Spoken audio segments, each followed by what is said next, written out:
جی ناظرین، ایک مختصر بریک کے بعد آپ کی خدمت میں ہم دوبارہ حاضر ہیں، اور جیسا کہ آپ کو معلوم ہے کہ بریک کے بعد ہمارا سیگمنٹ ہوا کرتا ہے عالمی جائزہ، اور عالمی جائزہ لے کر آپ کی خدمت میں علی بھائی حاضر ہوں گے۔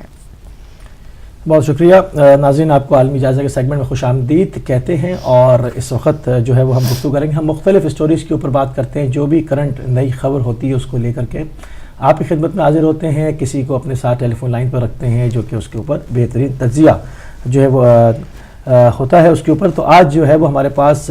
جو سب سے بڑی خبر ہے وہ ہے کہ سعودی عرب کے جنوب میں ایک مسجد کے اندر جو ہے وہ خودکش حملہ ہوا ہے، جس کی وجہ سے وہاں بہت سارے فوجی ہلاک ہو گئے۔ تو اس کے اوپر ہم بات کریں گے۔ آج ہمارے ساتھ ٹیلی فون لائن کے اوپر پاکستان سے اسلامک ریسرچ اسکالر علامہ سید صادق تقوی صاحب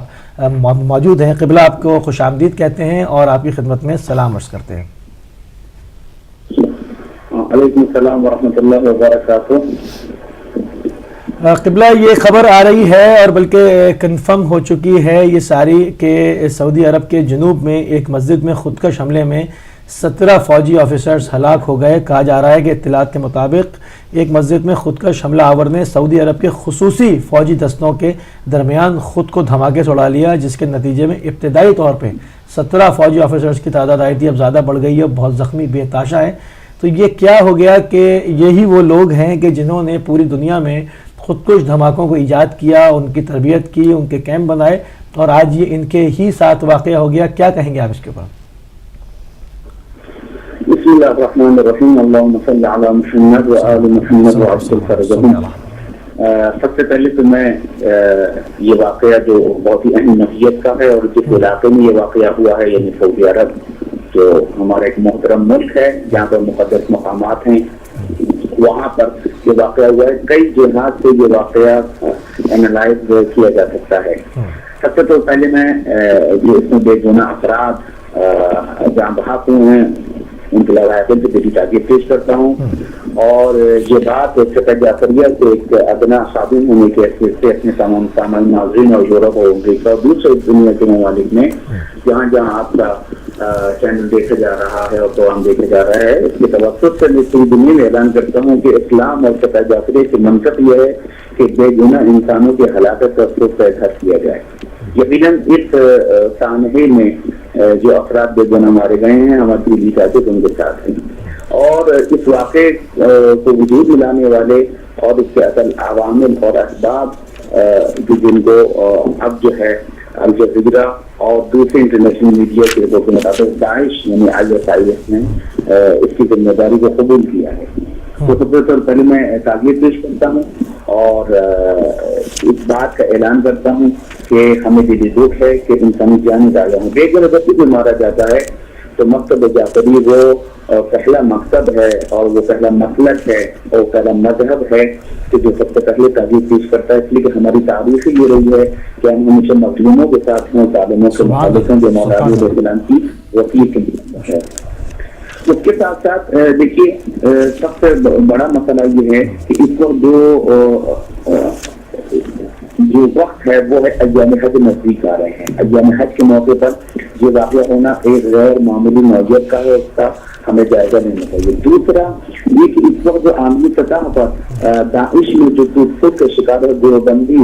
اور ان میں مزید ڈویژن ہو رہی ہے، اس کو بھی مجھے رکھنا چاہیے۔ اس کے علاوہ در حقیقت ملا عمر کی ہلاکت کی تصدیق ہو جانے کے بعد اور پاکستان میں نام نہاد اسلامی تنظیم جو کلجم تھی، ان کے سرکردہ افراد کے مارے جانے کے بعد در حقیقت اس وقت عالمی سطح پر ایک غم و غصہ پایا جاتا ہے، سعودی عرب کی حکومت کے خلاف بھی، پاکستان کی حکومت کے خلاف بھی، اور دنیا میں جہاں جہاں آپ یہ دیکھ رہے ہیں۔ اور یہی وجہ ہے کہ آپ دیکھیں کہ جیسے یہ واقعہ ہوا اس کے ساتھ ساتھ یمن میں بھی ایک اور واقعہ وجود میں لانے کی کوشش کی جاتی رہی ہے۔ سب سے بڑا مسئلہ جو اس وقت ہوگا وہی کہ اس کو بیلنس کرنے کے لیے جو ہے وہ کسی نہ کسی اہل سنت یعنی اہل سنت کی ہے کہ شیعہ مسجد کو نشانہ بنایا جائے گا، جہاں پر جو ہے وہ اس اسکور کو یعنی انٹرنیشنل لینگویج کے مطابق اس اسکور کو بیلنس کرنے کی کوشش کی جائے گی۔ پہلی چیز یہ ہوگی۔ دوسری چیز یہ ہوگی کہ اس وقت جو لشکر جنگی ہوں، سپاہی صحابہ ہوں، دہشت گرد تنظیمیں ہوں، وہ پاکستان سے تعلق ہو یا ہمارے خطے کے تقاضر میں، یہ بین الاقوامی تقاضر میں، یہ سب ٹوٹ پھوٹ کا شکار ہیں، اور ان میں جو اختلافات ہیں وہ پیسے کی بنیاد پر ہیں، اقتدار کی بنیاد پر ہیں اور تسلط کے حوالے سے ہیں۔ چنانچہ ان میں یہ سعودی عرب کا انتخاب کرنا اس وقت میں سمجھتا ہوں کہ اس کی کڑیاں پاکستان سے ملتی ہیں۔ پاکستان میں ملک کے ساتھ نامی دہشت گرد مارا جاتا ہے جو 100-150 افراد، یہ سے کم ہوئی زیادہ افراد کی، جس میں کئی درجنوں افراد کے قتل کا اعتراف کیا ہے، ٹھیک ہے نا۔ اس کے بعد اس کے مرنے کے ساتھ ساتھ اور ملا عمر کی تصدیق ہو جاتی ہے ہلاکت کی، اس کے ساتھ ساتھ ایک بھونچال آیا ہے، اور اس وقت جو ہماری فوج جو اس وقت یعنی جنرل شریف پاکستان آرمی جو اس وقت پالیسی لے کے چل رہے ہیں، میں سمجھتا ہوں کہ پوری پاکستانی قوم انہیں جرأت کے ساتھ سلام پیش کرتی ہے، اور اس سے پاکستان کا امیج بہت بلند ہوا ہے۔ چنانچہ اس ناراضگی کو اور اس تفرقے کو اور مختلف لوگوں کے مر جانے، مطلب ملا عمر اتنا عرصہ مرا رہا تو جب ہے اس کی موت نے اعلان کیا گیا ہے، یہ ساری چیزیں جو ہیں یہ ناراضگی اس فرقہ باطل میں اور جو ہے باطل کو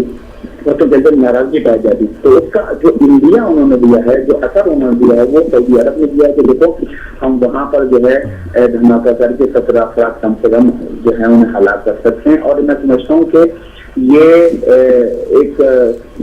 یعنی رشتے دیوار ہے سعودی حکومت کے خلاف کہ آپ پوری دنیا میں اپنے ایک مطلب اور اپنے ایک نظریے کے تحت دہشت گرد تیار کرتے رہے،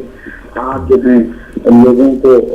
اسلحہ فراہم کرتے رہے، ڈالر دیتے رہے، آپ جو ہے ریال دیتے رہے، مدرسے کھولتے رہے، دہشت گردی کو پناہیں دیتے رہے، انہیں حج عمرے کے نام پر مہمان نوازی سے نوازتے رہے، آج جو ہے وہ آپ کے دروازے تک پہنچ چکی ہے۔ آپ نے جو آگ لگائی تھی دنیا کے مسلمانوں کے لیے، وہ اخوان المسلمین ہمارے بھائی علیہ سنت کے مصر میں تھے، ان کو گرانے کے لیے، یہ بشار الحکومت کی بشار الاسد کی حکومت کو گرانے کے لیے یہ سعودیوں نے کوششیں کی اور قوموں کی کھانی پڑی۔ بحرین پہ جو کچھ ہو رہا ہے اس کے خلاف در حقیقت یہ مکافات عمل ہے۔ یمن میں جو گزشتہ کئی ماہ سے جو قتل و غارت اور بربریت جاری ہے اس کا مکافات عمل سامنے آ رہا ہے، اور جس کو کہتے ہیں کہ رسول اللہ نے فرمایا تھا من حفر حفرة بأخيه فقد وقع فيه، جو اپنے بھائی کے لیے کنواں کھودتا ہے، گڑھا کھودتا ہے، وہ خود اس میں بھی گرتا ہے۔ سعودی عرب نے اپنے ایک نظریے کے تحت پاکستان میں، ایران میں، عراق میں، شام میں، لبنان میں، فلسطین، بحرین، یمن اور دوسرے علاقوں میں جو دہشت گردی کا بیج بویا تھا، آج اور جو آگ روشن کی تھی آج وہ ان کے گھر تک پہنچ چکی ہے۔ دل کے پھپولے جڑ اس کے سینے کتاب سے گھر سے آگ لگ گئی گھر کے چراغ سے، تو یہ مکافات عمل ہے، اور لیکن ہم ان کو بتانا چاہتے ہیں کہ یہ مکافات عمل ہے، یہ رشتہ دیوار ہے، یہ وقت کا تقاضا ہے، دیکھو پڑھو اور اپنی لائن جو صحیح کرو، ورنہ جو ہے حالات اس سے بھی بدتر ہوں گے، اور اس سے زیادہ جو ہے وہ نقصانات کا بھی شمار جو مبصرین کر رہے ہیں، خدا کرے کہ ایسا نہ ہو۔ اور جیسے میں نے کہا کہ اس کو بیلنس کرنے کے لیے پھر مختلف جگہ پر جو ہے کوششیں کی جائیں گی، یا کوئی اور عرب ملک ہو سکتا ہے، یا کوئی یمن میں جیسے کہ کوشش کی جا رہی ہے، بحرین میں قتل و غارت زیادہ ہو سکتا ہے، پاکستان میں کوئی بڑی کارروائی کی امید کی جا سکتی ہے، تو یہ غم غصہ ہے جس کا اظہار ہونا۔ اچھا قبلہ، ایک سوال پیدا ہوتا ہے کہ یہ جیسے آپ نے فرمایا کہ یہ داعش کی طرف سے کارروائی تھی جو کہ سعودیہ کے اوپر کی گئی، پھر دوسرا آپ نے کہا کہ یہ ٹوٹ پھوٹ کا بھی شکار ہے مگر اس کی کڑیاں پاکستان سے ملتی ہیں، ایسا لگتا ہے، اس کو تھوڑا سا اور واضح کریں گے قبلہ؟ دیکھیے یہ جو دہشت گردی اس وقت کہیں پر بھی ہو رہی ہے، وہ پاکستان میں ہو، مشرق وسطی کے کسی بھی ملک میں ہو، یہ تو بات طے ہے کہ یہ ایک انٹرنیشنل ایجنڈا ہے، اور اس ایجنڈے کے تحت یہ کام کیا جا رہا ہے، اور ایسی بات ہے کہ ان کو ایکسیس دیا جاتا ہے۔ اب آپ ترکی کا کردار دیکھیں نا، ترکی بظاہر جو اسلامی نقاب لگا کر بہت چیمپئن بن کے آیا ہے، اور ہم